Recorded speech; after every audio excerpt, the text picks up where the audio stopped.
Hi, my name is Alicia Demi. Thank you so much for clicking on this Storytime video. If you are not vegan yet, please take the time to listen to the TEDx talk Every Argument Against Veganism by Earthling Ed on YouTube and check out Earthling Ed's YouTube channel. Just getting that out of the way. Anyways, on to the story time. Oh, and also I know that my hair is greasy and I look like a dirty hippie, and that's just how I've been presenting myself the last several months, so hopefully it will not cause you extreme distress. All right, let's go. So I'm gonna bring you back to the fall of 2014. I was a freshman in college, straight onto the dorm, super excited, super scared, going through some weird things in my life. I was actually in an abusive relationship at the time that, another story for another day, but I was not allowed to have friends. And you know, I was really scared to talk to people, especially guys. So whenever guys would come up to me and like introduce themselves or want to be friends, because that's what you do, especially at the beginning of any school year, especially for freshmen in the dorms. But anyway, I was too scared to make any friends. And so I'm just setting this up for you, okay? So I was coming from kind of a really bad home life. I was in an abusive relationship that was pretty new. I just moved into the dorm and I was very controlled by my ex at that time. I had no idea what I was gonna do with my life. I picked a major that was terribly wrong for me. I just tried really hard and I was pretty lost. So I was walking around campus to my classes and whatnot either the first week or the second week, you know, not knowing where the fuck everything is on Colorado State's campus and looking at my map on my phone and looking lost. And so I was targeted. Suddenly, this slightly older girl makes a beeline for me, heading the opposite way of the crowd, and says, "Hey, can I chat with you?" And at the time, I was a codependent, a people pleaser, and didn't know how to say no to anybody. So I said, "Of course, I would love to chat with you and be late for class." So she comes right up to me, sweet as can be, flutters her eyelashes, and is like, "Can I ask you some questions?" And I'm sitting there like, of course you can waste my time. She's got a clipboard and a piece of paper and a pencil, and she starts asking me, "What do you think happens when you die?" And I don't remember what I said. I was probably like, I don't know. She starts saying things about heaven and hell, and she starts saying things like, well, if you aren't a Christian, you're gonna go to hell, and, you know, asking me, do you believe in God? And at this time, I was like, I guess maybe I do. I didn't think about it much. I was never raised religious, thankfully. I never gave it much thought. I kind of had a slight belief in God, but I never really thought about it. But anyway, fast forward a little bit, she's jotting down my answers and she's like, "Can I have your phone number? Maybe we can get together for a Bible study." And then in the back of my mind, I'm like, yes, I would love to do something that I have zero interest in that would make me want to puke all over the place. Now, mind you, at this time, if a guy asked for my phone number for any reason, even if it was literally just for a group project, I would be like, yes, here's my number, even though in my head I'm like, fuck, I'm gonna have to delete this immediately. I'm gonna have to think of a fake number. I'm gonna have to do something. I don't want to disappoint this person. I hate confrontation, but I also don't want to get shit from my abusive boyfriend. But most of the time, I would just block their number 5 minutes later, and then when I would see them again, they'd be like, "Did you not get my text?" And I'd be like, "Oh, I don't know." But anyways, back to this story. I started getting phone calls from, her name was Maggie, and she wanted to set up a time to meet up and talk about doing a Bible study. And then on the inside, I'm like, okay, I've been at this campus for 1 or 2 weeks already. I haven't made any connections with anybody because I'm too scared to.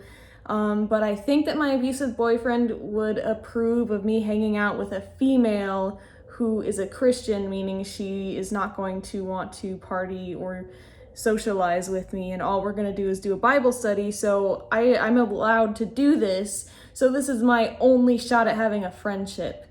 Yes, let's do this Bible study. But of course, I had to run it by my abusive ex before I met up with her for the first time, and he didn't even want me doing that, to be real, at first, but then he kind of softened up to the idea. So I was so excited. I was like, oh my gosh, this older, really nice girl who is like an alumni of CSU. We're gonna be friends. Like, oh my gosh, we're gonna have stuff in common outside the Bible shit, which I don't care about. And it's gonna be great. What could go wrong? So I remember the first time we met up for Bible study. It was outside of this cafe inside of the CSU library. We sat down at this little bitty table and chairs. People are studying all around us on their laptops and all that. And she tells me to read a couple of passages, and then she says, I'm gonna do a prayer, and if you're not comfortable, I'm gonna go ahead and do it myself unless you want to try. And I'm like, no, I'll just listen to you. And she did the prayer, and I was like, oh, this is relaxing. This is kind of peaceful. I'm into like ASMR and stuff. So I was like getting ASMR tingles of her doing the prayer. And that's pretty much the conclusion of that first meeting. And I was like, okay, that wasn't horrible. And then of course she's like, you want to meet this time next week at 5 p.m. or whatever time it was.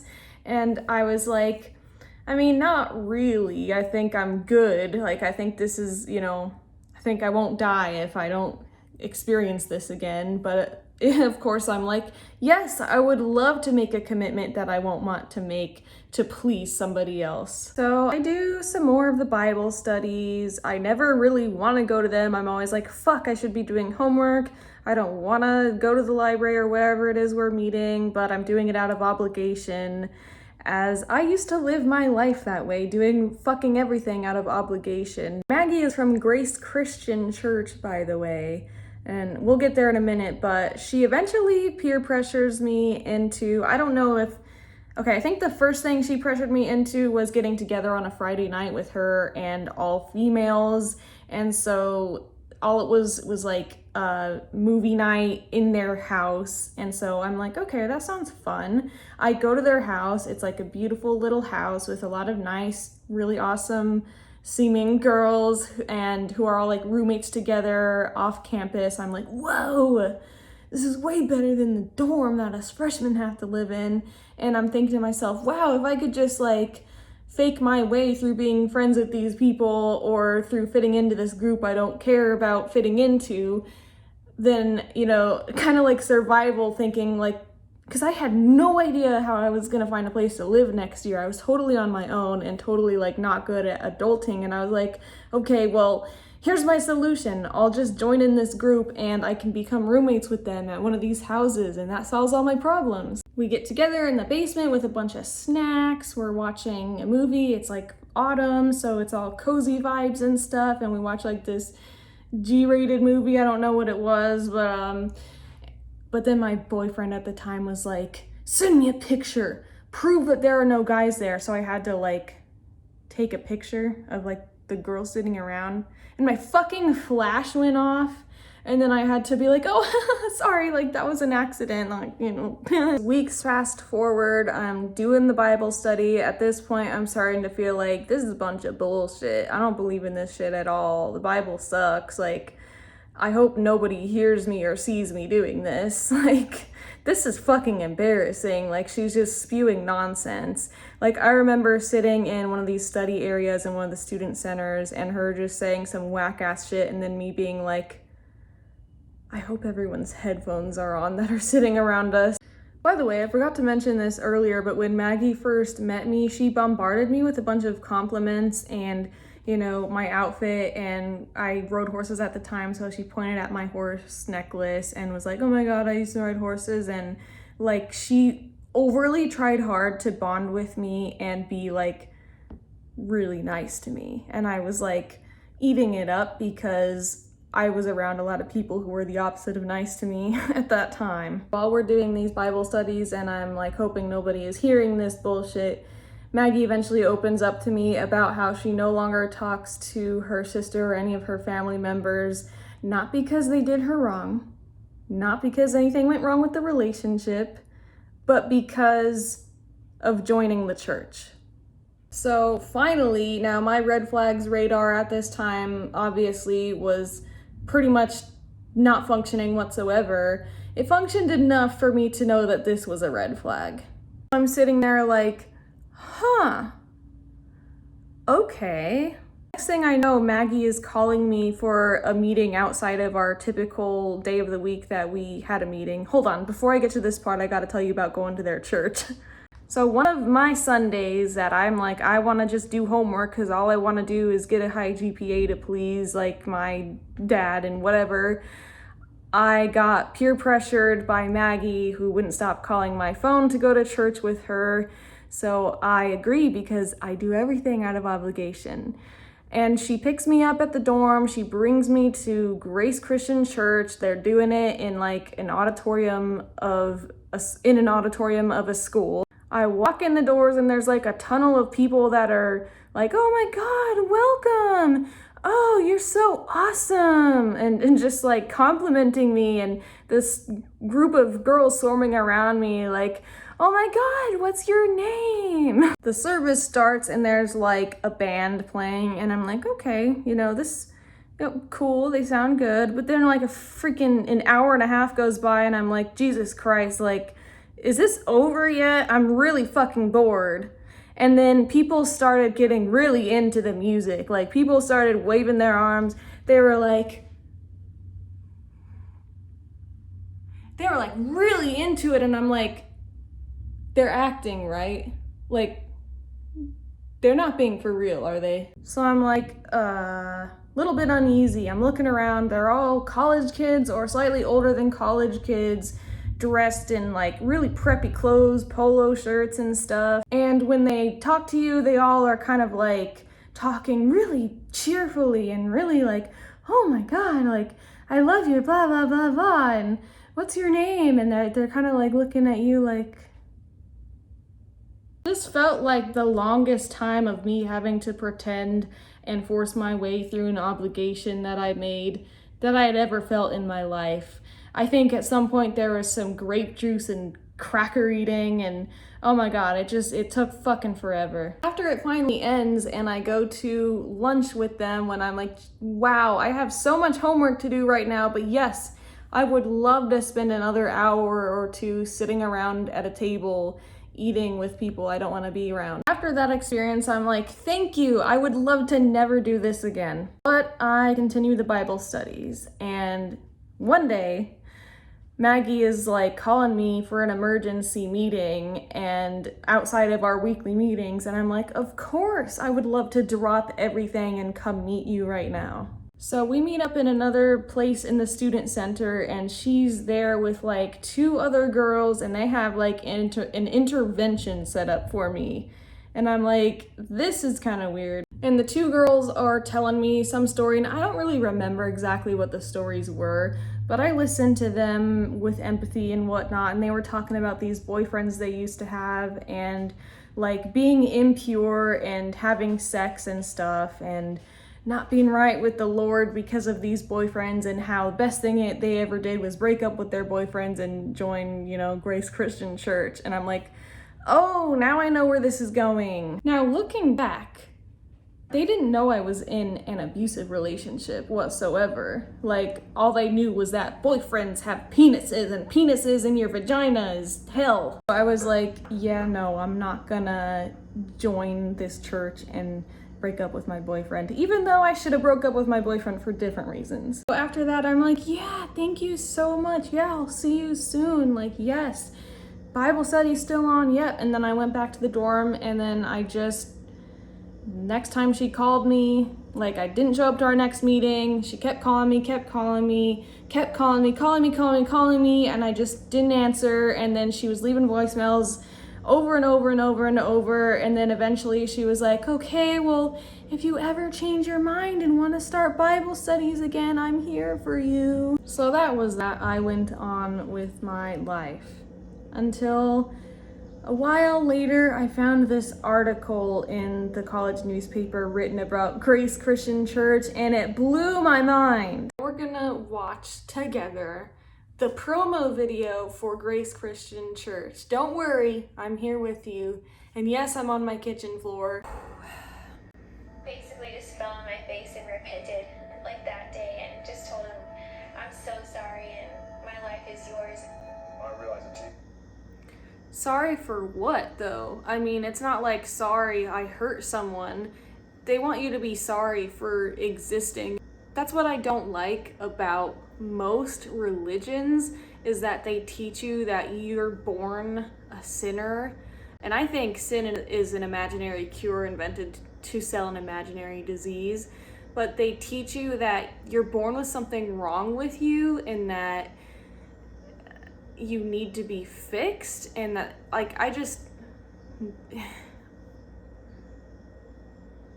is who he says he is. I repented in my life, so my eyes opened up, I had joy, I had peace.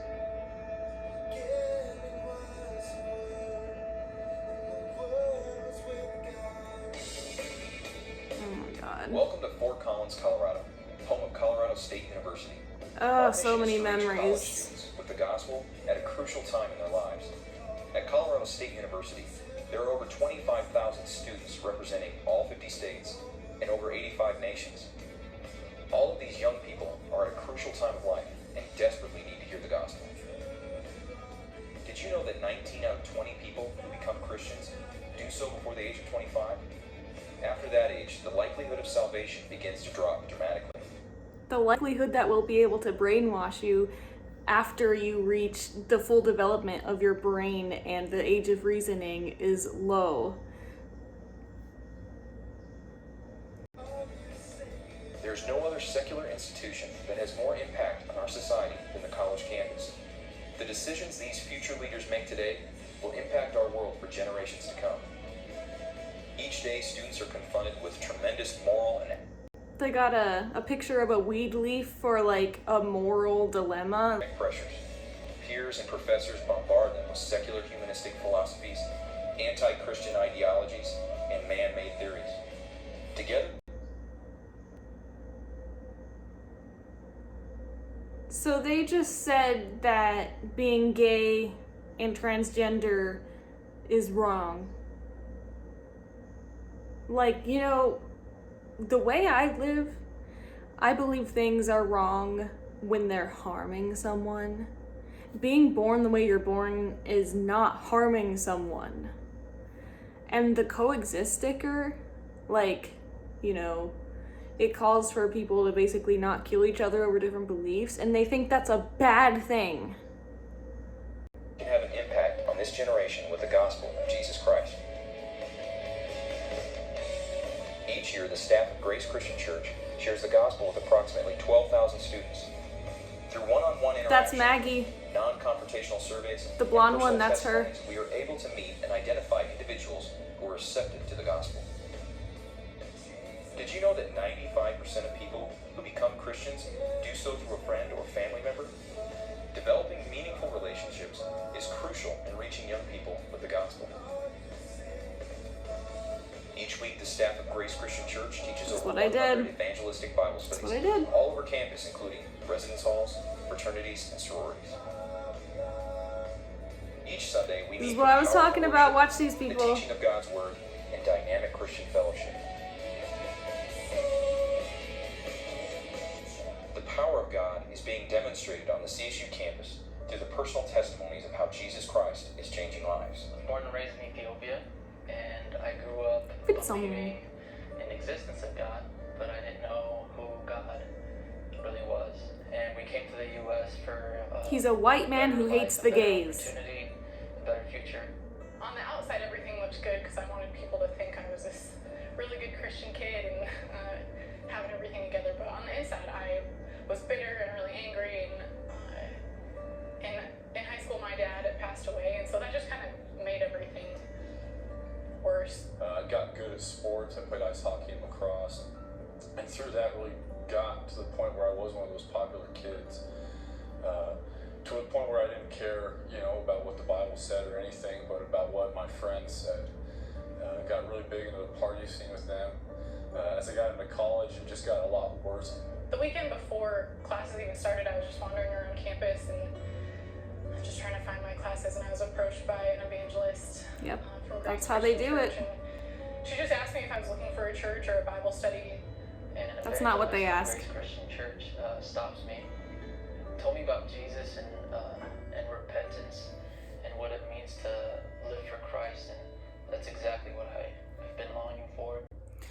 So Jesus Christ, you know, assuming that he was a real person in history, and, you know, whatever, from what I know about him, he was an accepting, compassionate, loving person who was fine with hanging out with the prostitutes and with the poor people and all of that. And so to me, if you want to like Jesus and live like him, wouldn't that mean that you're living like a compassionate lifestyle where you're loving to people and you teach kindness and, you know, peace? But no, they just want to fucking hate gay people and be mad about weed. That's what I wanted. That very first week, I met a campus evangelist out there, and he just asked me a couple simple questions, going, "Doug, if you died today, where would you go?" And so I started doing Bible studies, and I built up this worldly kingdom, and wasn't really willing to let any of that go. And the man I was doing Bible studies with really helped me work through those things, and I realized, you know, you can't lose as long as you're chasing after the Lord, and that he's the only thing that matters, and his opinion is the only one that matters. And so I sat down in Bible studies with him on a weekly basis, and shortly thereafter I repented and gave my life back to Christ.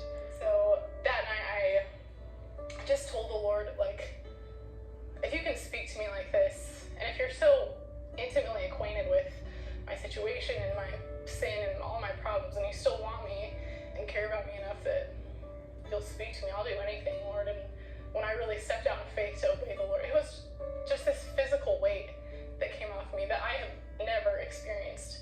I gave my life to the Lord, and immediately I remember going home, sitting. I don't know what it is these people are experiencing. It is possible that they got into some sort of meditative mindset and felt relief. I'm not gonna say that they're completely lying, but I just don't like this whole thing about giving your life to the Lord. And so, like, I think that other guy said the only opinion that matters is the Lord. And you can't, like, literally talk to the Lord. You have to depend on these male preachers and believe them just out of pure blind believing them that what they say is supposed to be what the Lord is saying. And they say some fucked up shit. And that's, I mean, you're giving your life to that? Just feeling new and lighter, and just going, it's going to be all right. You know, it doesn't matter what I have ahead of me. The Lord's with me. It's going to be fine. And everything changed for me, and really felt forgiven, and I had this bright relationship. Forgiven with for Christ. what, though? So let's see. This article came out May 4th, 2015, and so that means that I was in my second semester of that freshman year, so this was like a few months later. And I saw this, I don't know if it was just, it was like the physical paper, I don't know if it was sitting at the library, I don't know.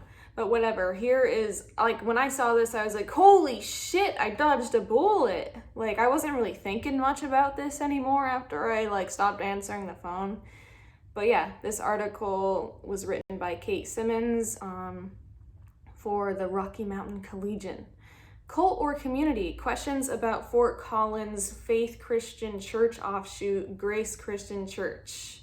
I'm gonna skip a couple parts of this article just so that my video is not fucking 8 years long, but as reported by the Arizona Daily Star, the church meets all 5 warning signs for religious practices gone awry and was placed on the University Religious Council's list of groups students should avoid. So now they're talking about a guy who joined, and he felt extreme pressure not to socialize with anyone outside the church. His minister told him not to befriend people outside the community because they could corrupt him.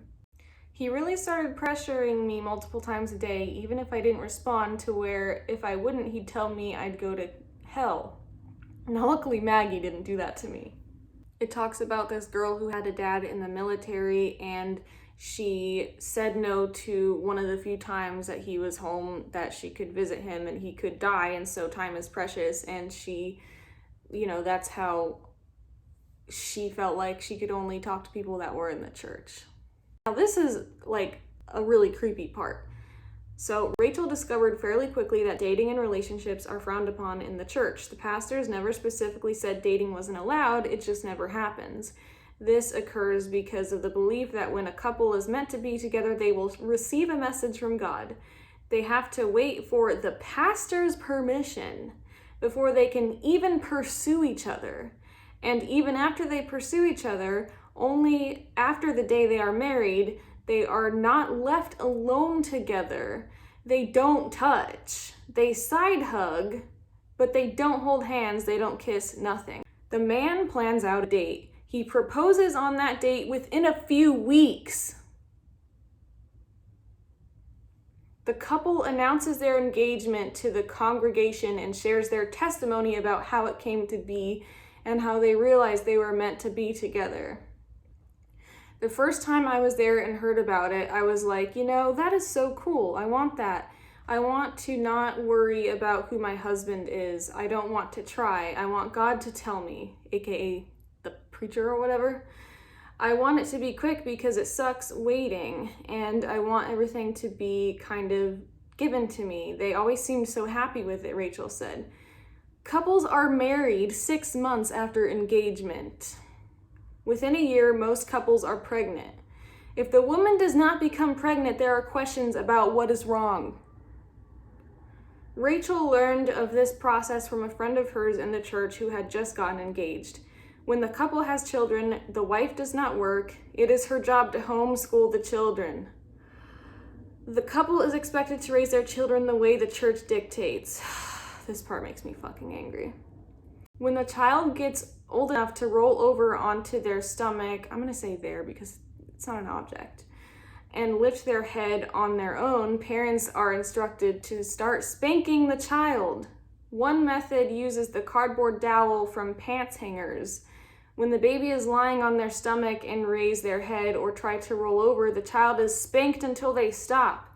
This is to completely stifle any sign of rebellion.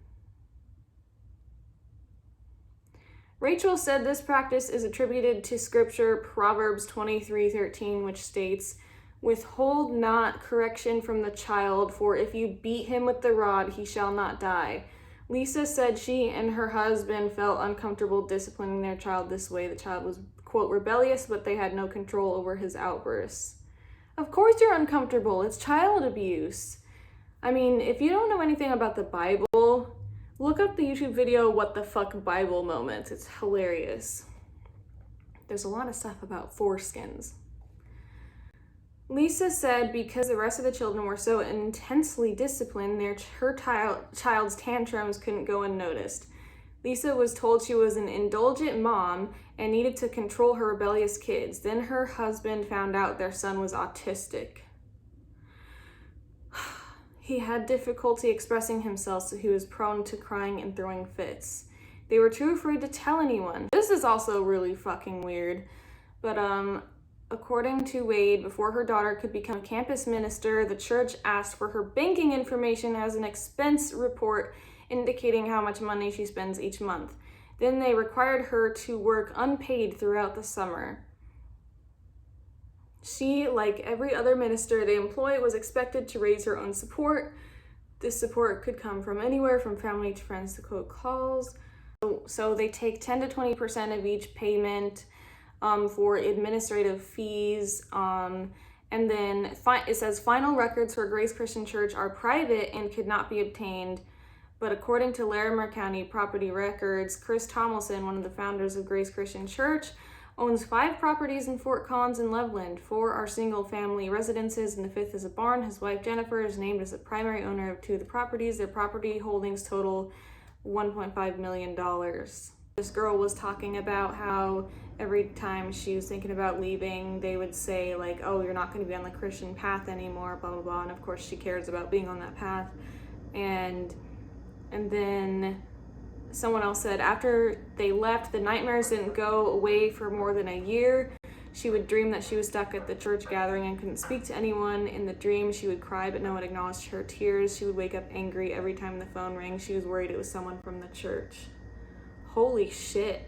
Like, the PTSD. Like, I feel that way about my internship I went to. This is my video about that, but it's been 4 years, more than 4 years, and I still have nightmares about that internship, so I get it. Like, that's fucked up. The article basically ends, the church wouldn't comment when they reached out to them, and one of the people said that if I didn't quit, like, my family would have never saw me again. And there's like a bunch of Facebook support groups for people who are traumatized by this cult. And here's the thing, after I read this article, I was like, holy shit, I had no idea it was like this. Like, I knew it was weird, but I had no idea they were beating children and forcing childbirth and marriages. Like, whoa. And then I went to Maggie's social media and I figured out that she was engaged to someone in the church, and I'm like, oh my god, it just made it so much more real. The disclaimer is, like, if you want to be a certain religion or a certain belief system, of course you have all the freedom to do that, but I believe that when your belief system is hurting others, it's not moral, and I don't stand by it. I stand by as long as it's not hurting someone. But that's kind of a slippery slope, because even believing that like transgender people are not good, or like in hating them, that's obviously a belief that harms others. So it's kind of a slippery slope. I tend to be generally against organized religion. Well, that is my story of how I almost joined a cult.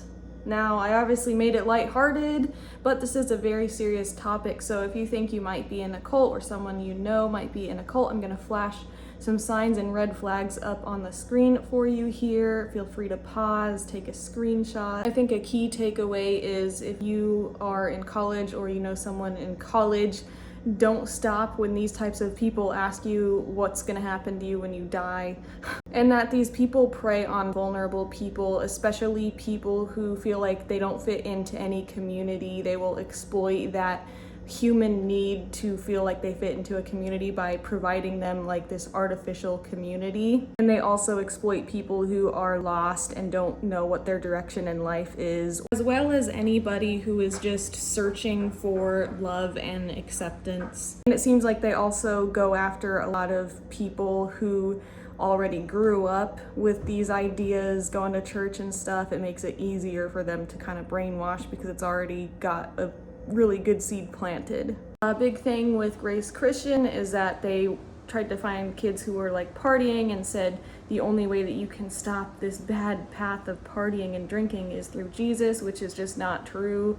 There's plenty of other ways to find, you know, better ways to spend your time that don't involve, you know, harming your body with alcohol without Jesus. You're also a lot more susceptible to being brainwashed into a cult if you have already been abused and controlled by other people in your life, like your family, a partner. Remember, for them, it's about money, domination, and control. So yeah, I dodged one cult, but then I joined the cult of veganism. Just kidding. At the very beginning of my video, I said, hey, if you're not vegan yet, check out the TEDx talk, Every Argument Against Veganism by Earthling Ed, and check out Earthling Ed's YouTube channel. So if there's any of you out here who are like, but veganism is a cult, I can totally make a video explaining why veganism is not a cult and going very in depth on comparing religion/cults to veganism. If people would be interested in that, I would love to do that. Let me know down below. But long story short, veganism is simply, hey, we don't have to hurt animals, so let's not hurt animals. It's the same thought process as, hey, we don't have to hurt whatever group of humans, so let's not hurt whatever group of humans. It's just like, hey, you know, unnecessary violence is unnecessary. So yeah.